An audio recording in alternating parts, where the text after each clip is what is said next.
L'idée de faire ce DINA est venue en discutant avec l'animateur de la fédération du Rhône. Pour être franc, au départ, quand on vous propose 3 jours de formation, vous avez l'impression de perdre votre temps. Mais une fois qu'on a entamé le DINA, ils étaient moteurs, demandeurs, et ça s'est très bien passé. Ouais.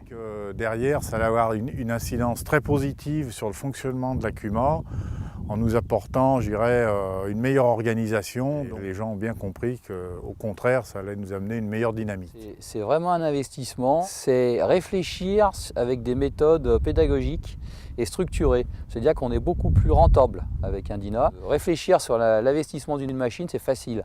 Mais sur de la problématique de gestion, sur de la réflexion, sur la gestion de conflits, c'est très difficile. Donc il faut vraiment une personne extérieure pour désamorcer les conflits. C'est vraiment la CUMA qui nous a permis de nous rapprocher. Le DINA, on l'a fait ensemble.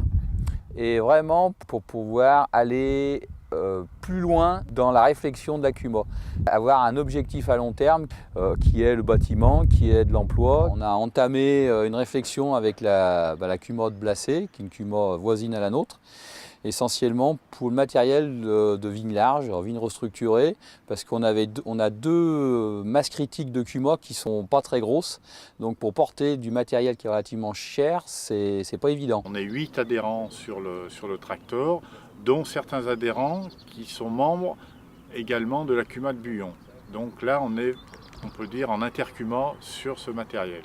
Et ça nous permet justement d'utiliser ce tracteur avec plusieurs matériels.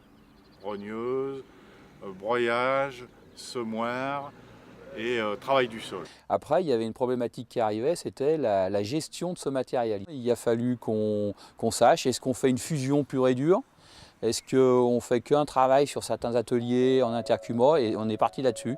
On va arriver vers de l'emploi, c'est à peu près sûr, parce qu'on a une demande. Ça sera pour la pérennisation des CUMA une étape cruciale.